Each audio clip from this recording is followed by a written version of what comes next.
दोस्तों, स्वागत है हमारे नए वीडियो में और नए नॉलेज में। जैसा कि हमने आपको पिछले वीडियो में वादा किया था कि हम लोग विश्व भूगोल स्टार्ट करेंगे, उस विश्व भूगोल के अंतर्गत आज हम लोग स्टार्ट कर रहे हैं। मानचित्र को समग्र रूप से जानने का प्रयास करेंगे। हमने देखिए आपको पिछले कई वीडियो में दिशाओं के बारे में, सभी महाद्वीपों के नाम और सभी महासागरों के नाम अच्छे से आपको समझा दिए हैं, उनमें फैक्ट्स बता दिए हैं। ये आप मैप देख सकते हैं, इनमें जो 3 रेखाएं खींची गई हैं, ये 3 रेखाओं से भी आप परिचित हैं। बीच वाली रेखा भूमध्य रेखा 0 डिग्री अक्षांश, इसके ऊपर पूरा कहलाएगा उत्तरी गोलार्ध और इसके नीचे पूरा कहलाएगा दक्षिणी गोलार्ध। भूमध्य रेखा के ऊपर 23.5 डिग्री की अक्षांश रेखा को हम लोग कर्क रेखा कहते हैं और नीचे 23.5 डिग्री की अक्षांश रेखा को मकर रेखा कहते हैं। आप इस मैप में देख सकते हैं कि एकमात्र महाद्वीप अफ्रीका ऐसा महाद्वीप है जिससे यह तीनों रेखाएं होकर के गुजर रही हैं। इसके अतिरिक्त और कोई भी ऐसा महाद्वीप नहीं है जिससे तीनों रेखाएं गुजर रही हो। यही देखिए, उत्तरी अमेरिका महाद्वीप से केवल एक कर्क रेखा गुजरती है, लेकिन वहीं दक्षिणी अमेरिका महाद्वीप से भूमध्य रेखा और मकर रेखा दोनों गुजर रही है, लेकिन अफ्रीका से तीनों रेखाएं गुजरती हैं। वहीं एशिया महाद्वीप से कोई भी रेखा एशिया महाद्वीप से मात्र 2 रेखाएं, कौन कौन? भूमध्य रेखा, ये भूमध्य रेखा और कर्क रेखा जो है एशिया महाद्वीप को क्रॉस कर रही है।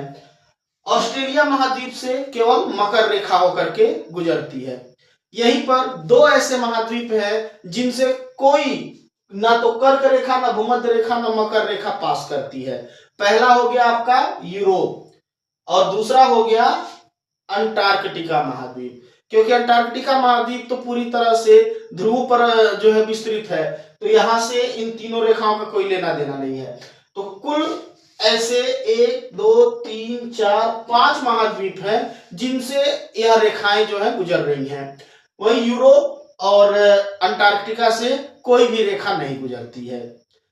इस मैप में आप देख सकते हैं, समझ सकते हैं महाद्वीपों के नाम। आप भूगोल का आधार आप इसमें समझेंगे, बेसिक बातें जानेंगे।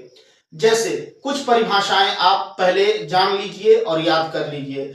जैसे पहली परिभाषा आपको याद रखना, जल संधि या जल डमरू मध्य, तो वह हिस्सा जहां पर 2 भूखंड अलग होते हैं और 2 जलराशियां, भिन्न भिन्न जलराशियां जुड़ती हैं, उसे जल संधि कहते हैं। तो अब जैसे यहां पर देखिए, ये उत्तरी अमेरिका भूखंड अलग हो रहा है दक्षिणी अमेरिका भूखंड से, और प्रशांत महासागर का जल अटलांटिक महासागर से जुड़ रहा है, तो यहां जल संधि बनती है। जैसा मैंने लिखा है पनामा जल संधि। ऐसे बहुत सारी जल संधियां बनेंगी, तो इसके लिए हम लोग एक नया चैप्टर स्टार्ट करेंगे। फिलहाल आप परिभाषा समझते चलिए। जल संधि और एक होता है चैनल। चैनल क्या है? तो इसमें भी भूखंड अलग होते हैं, लेकिन अगर 2 भिन्न भिन्न जलराशियां नहीं जुड़ रही हैं तब वो चैनल कहलाएगा। जैसे यहां पर देखिए, यहां पे ब्रिटेन आइलैंड है, ग्रेट ब्रिटेन आइलैंड है, इंग्लैंड। अब इस यूरोप और इंग्लैंड, ये 2 भूखंड अलग हो रहे हैं, लेकिन यहां पर कोई 2 पानी जुड़ नहीं रहा है। एक ही अटलांटिक महासागर का ही पानी यहां पर सागर के रूप में मौजूद है, तो 2 भिन्न पानी नहीं जुड़ रहा है, इसलिए यहां पर चैनल का निर्माण होगा। इसका नाम है इंग्लिश चैनल। तो ये हो गया जल संधि और चैनल में अंतर। अगली परिभाषा आप जान लीजिए, खाड़ी क्या होता है? तो खाड़ी जल का वह हिस्सा या जल का वह भाग जो 3 ओर जमीन से घिरा होता है, उसे हम लोग खाड़ी कहते हैं। जैसे यहां पर देखिए, ये 3 ओर जमीन से घिरा है, एक और खुला है। यहां पर देखिए 3 ओर जमीन से घिरा है और एक खुला हुआ है। ऐसे ही खाड़ी का निर्माण होता है। इसके बाद आपको याद रखने हैं सागर या समुद्र किसे कहते हैं। पहली बात, महासागर, तो बहुत बड़े जलराशि को, पृथ्वी पर मौजूद बहुत बड़े जलराशि को जो सैकड़ों किलोमीटर तक विस्तृत होता है, उसे महासागर कहते हैं। और उसी महासागर का जल जब भूमिखंड के बीच में चला जाता है, बड़े भूमिखंड के बीच में चला जाता है और एक हिस्सा किसी महासागर से जुड़ा रहता है, तो वो कहलाता है सागर या समुद्र। जैसे आप यहाँ पर देख सकते हैं, ये हिस्सा इधर समुद्र से कनेक्टेड है अटलांटिक महासागर से, लेकिन यहाँ पर बहुत सारा पानी जलराशि इकट्ठा हुआ है, इसलिए इसका नाम रखा गया भूमध्य सागर। यहाँ पर भी देखिए हिंद महासागर का पानी यहाँ पर जाके एडजस्ट हुआ है, इसका नाम रखा गया लाल सागर। फिर यहाँ पर भी देखिए हिंद महासागर का पानी जाके कलेक्ट हुआ है, इसका नाम रखा गया है अरब सागर। तो इस तरह से सागर के निर्माण होते हैं। अगली परिभाषा आप याद रखिए, झील। झील क्या है? तो जल का वह हिस्सा जो चारों ओर जो है जमीन से घिरा होता है उसे हम लोग झील कहते हैं। जैसे हमारे गांव में होता है पोखरा तालाब, तो वो छोटा होता है। अगर वही पोखरा तालाब कई किलोमीटर एरिया में विस्तृत हो, चारों ओर जमीन से घिरा हो, तो झील कहलाएगा। अब यहाँ पर अपवाद स्वरूप दो नाम आपको मिलते हैं, जैसे काला सागर, कैस्पियन सागर। ये झील है, आकृति में भौगोलिक अनुसार ये झील है, किंतु ये बहुत बड़े हैं, इस वजह से इनको सागर या काला सागर या कैस्पियन सागर कहा गया। एक्चुअली में ये झील है। तो ये कुछ बेसिक जानकारी हो गई।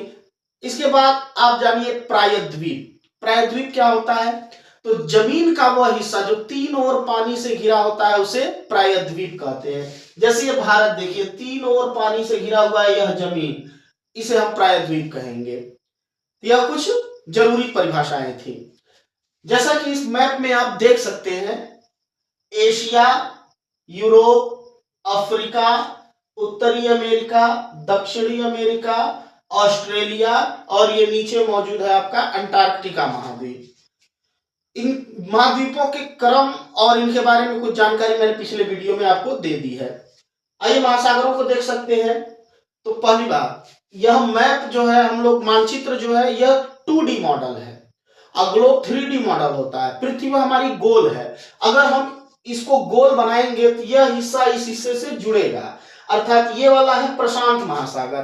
प्रशांत महासागर दोनों तरफ मौजूद है, ये हिस्सा भी प्रशांत महासागर है।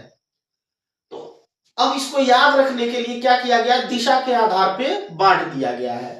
अगर आप इस मैप को बीचों बीच से क्षैतिज और ऊर्ध्वाधर रेखा खींच दीजिए तो इधर का हिस्सा कहलाएगा पश्चिम और इधर का हिस्सा कहलाएगा पूर्व, ऊपर का हिस्सा कहलाएगा उत्तर, नीचे का हिस्सा कहलाएगा दक्षिण। तो इस तरह से इधर के हिस्से को, इधर वाले प्रशांत महासागर को कहते हैं पश्चिमी प्रशांत महासागर और इधर के वाले कहते हैं हम लोग पूर्वी प्रशांत महासागर। ऐसे ही ऊपर नीचे डिवाइड कर दिया जाए तो यह हिस्सा कहलाएगा उत्तरी प्रशांत महासागर, यह हिस्सा कहलाएगा दक्षिणी प्रशांत महासागर। ऐसे ही ये है अटलांटिक महासागर। अटलांटिक महासागर देखिए अंग्रेजी का एस बनाता है और ये दोनों गोलार्धों में मौजूद है, ऊपर से लेकर के नीचे तक। ठीक उसी तरह से दिशाओं के आधार पर ऊपर वाले हिस्से को हम कहेंगे उत्तरी अटलांटिक महासागर और नीचे वाले हिस्से को कहेंगे दक्षिणी अटलांटिक महासागर। उसके बाद देखिए आपका ये है हिंद महासागर। हिंद महासागर केवल दक्षिणी गोलार्ध में मौजूद है, उत्तरी गोलार्ध में हिंद महासागर का जल नहीं है, इसलिए इसको आधा महासागर भी कहते हैं। तो आपसे पूछा जाता है प्रश्न कि कौन सा महासागर जो है पूरी पृथ्वी पर विस्तृत नहीं है या दोनों गोलार्धों में नहीं है, तो हिंद महासागर। ये तीन महासागर हो गए। इसके अलावा दो महासागर है उत्तरी और दक्षिणी। तो उत्तरी ध्रुव पर मौजूद जो पानी है महासागर है उत्तरी महासागर कहलाता है और नीचे वाला दक्षिणी महासागर। इस प्रकार इस मानचित्र में आप देख सकते हैं 7 महाद्वीपों और जो है 5 महासागरों की लोकेशन को। अब इन्हीं महासागरों को उत्तरी दक्षिणी नाम दे करके कई संख्या बना दिया गया है। जैसे अब गिन लीजिए, ये आपका उत्तरी दक्षिणी 2, फिर अटलांटिक उत्तरी दक्षिणी 4, फिर हिंद महासागर 5, फिर ये आपका उत्तरी महासागर दक्षिणी महासागर 7। इस प्रकार 7, तो इसका प्रयोग गाने में भी हुआ है, 7 समुंदर पार में तेरे पीछे पीछे आ गई। तो 7 ये कोई अलग नहीं है, इसी को दिशाओं के आधार पर बांट दिया गया है। तो ये हमारे लिए जो है 7 महाद्वीपों और 5 महासागरों की जानकारी हो गई। आइए कुछ और बातें जानते हैं। जैसे आप यहाँ पर देख सकते हैं मैंने 3 महासागर बनाए हैं, सॉरी झील है और सागर है। ये आप पृथ्वी के बीचों बीच के हिस्से में देख रहे हैं, इसलिए यह सागर का नाम रखा गया है भूमध्य सागर। मानचित्र के ये बीचों बीच में, तो भू अर्थात पृथ्वी, मध्य यानी बीच में, तो इसको भूमध्य सागर कहा जाता है। भूमध्य सागर का एक हिस्सा अटलांटिक महासागर से जुड़ा हुआ है। भूमध्य सागर के जस्ट आप इधर देखेंगे तो ये है आपका मरमारा सागर, ये है मरमारा सागर, फिर इसके ऊपर है काला सागर, फिर इसके बगल में है कैस्पियन सागर। कैस्पियन सागर, जैसा कि हमने शुरू में ही बताया कि नाम सागर है, लेकिन एक्चुअली में भौगोलिक स्थिति से देखिए तो चारों ओर जमीन से घिरा हुआ है। यह सागर नहीं बल्कि क्या है, झील है, लेकिन नाम रखा गया इसमें क्योंकि यह आकार में बहुत बड़ा है, इसलिए इसको सागर कहा जाता है। कैस्पियन सागर, एक और जीके का फैक्ट याद रखिएगा, यह दुनिया की सबसे बड़ी झील है। और दूसरी बात कि कैस्पियन सागर दुनिया की सबसे बड़ी झील तो है, लेकिन इसमें खारा पानी भरा हुआ है, मीठा पानी नहीं है, अर्थात ये दुनिया की सबसे बड़े खारे पानी की झील है। अब यह जो तीन आपको सागर मैंने दिखाए हैं जो भूमध्य सागर से जुड़ रहे हैं आकर के, यह सीमा रेखा बनता है। इसके ऊपर आएंगे तो ये यूराल पर्वत रहता है, यूराल पर्वत। इस प्रकार ये सीमा बन जाता है, यूराल पर्वत, कैस्पियन सागर, काला सागर, मरमारा सागर, भूमध्य सागर। इसके इधर का हिस्सा एशिया है और उस बगल का हिस्सा ये पूरा यूरोप कहलाता है। तो इस प्रकार आप देख सकते हैं कि यह यूरोप और एशिया एक ही भूमिखंड के हिस्से हैं, इसलिए इनको मिला करके संयुक्त रूप से यूरेशिया कहा जाता है। इसके नीचे देखिए ये है ऑस्ट्रेलिया महाद्वीप। यह दुनिया का सबसे छोटा महाद्वीप है। मैंने पिछले वीडियो में भी आपको बताया था कि यह आकार में तो छोटा है ही, और ऑस्ट्रेलिया महाद्वीप का भी नाम है और देश का भी नाम है। फिर इसके नीचे यह वाला एक पोर्शन आप देख सकते हैं, यह द्वीप है। न्यूजीलैंड देश इसी द्वीप पर बसा हुआ है। द्वीप क्या होता है, तो जमीन का वह हिस्सा जो चारों ओर पानी से घिरा रहता है उसे द्वीप कहते हैं। तो यह सभी द्वीप, ये हिस्से जो बने हुए यह द्वीप है। ऑस्ट्रेलिया और एशिया महाद्वीप के बीच में बिखरे हुए द्वीप आप देखेंगे मैप में, वो इंडोनेशिया देश कहलाता है, जिसके बहुत सारे द्वीप बिखरे हुए हैं। अब ये दुनिया की सबसे बड़ी खारे पानी की झील हो गई। अब आइए जानते हैं हम लोग दुनिया के जो है क्षेत्रफल के आधार पे बड़े देशों की सूची देखते हैं। तो दुनिया की सबसे बड़ी क्षेत्रफल के आधार पर दुनिया का सबसे बड़ा देश रूस है, दूसरे नंबर पर कनाडा, तीसरे नंबर पर अमेरिका, चौथे नंबर पर चाइना, पांचवें नंबर पर ब्राजील, छठे नंबर पर ऑस्ट्रेलिया और सातवें नंबर पर भारत का नाम आता है। तो भारत दुनिया का 7वां सबसे बड़ा देश है। तो इसको आप याद रख सकते हैं। ये वाला पोर्शन आपका ऊपर का हिस्सा पूरा यहां से यहां तक रूस है। रूस एक ऐसा देश है जो दुनिया का सबसे बड़ा तो है ही, साथ ही वह एशिया में भी है और यूरोप में भी है। इसके अलावा तुर्की एक और देश है जिसका कुछ हिस्सा जो है आपका यूरोप महाद्वीप में पड़ता है और ज्यादातर हिस्सा एशिया महाद्वीप में पड़ता है। ये हो गया रूस। रूस से सीधे ऐसे चलेंगे तो ये वाला हिस्सा है कनाडा, इसी के जस्ट नीचे ये वाला हिस्सा है अमेरिका।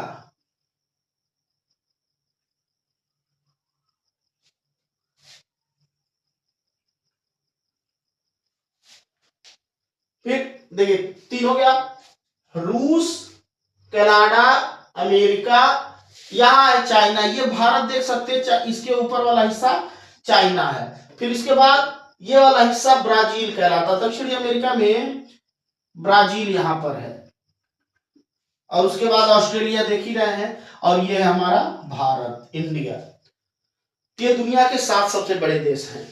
अब आप देख सकते हैं कि इन 7 बड़े देशों में 2-3 देश तो आपके एशिया में पड़ रहे हैं, रूस, चीन और भारत। यह दुनिया के अगर बड़े देशों की सूची देखी जाए, 7 बड़े देशों की सूची में 3 बड़े देश एशिया में पड़ते हैं, और वहीं जनसंख्या के मामले में देखा जाए तो आप जानते होंगे दुनिया में सर्वाधिक जनसंख्या वाला देश चीन है, वो भी एशिया महाद्वीप में है।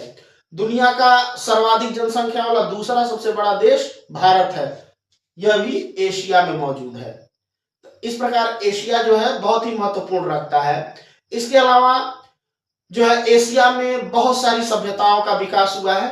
खैर वो हम लोग बारी बारी से एक एक जब महाद्वीप स्टार्ट करेंगे नेक्स्ट वीडियो में, तो बारी बारी से हम लोग स्टार्ट करेंगे। सबसे पहले हम लोग एशिया क्रम से, जैसे हम बताए थे आपको वीडियो में पिछले, एशिया, उसके बाद दूसरा महाद्वीप अफ्रीका, तीसरा, ऐसे क्रम से हम लोग पढ़ते चलेंगे। तो नेक्स्ट वीडियो में आप एशिया महाद्वीप के बारे में संपूर्ण भौगोलिक जानकारी प्राप्त करेंगे। तो आशा करते हैं वीडियो से आपको जानकारी मिली होगी, वीडियो अच्छी लगी होगी। फिर वही बात, वीडियो को लाइक करें, शेयर करें, कमेंट करें और चैनल को सब्सक्राइब करें। धन्यवाद।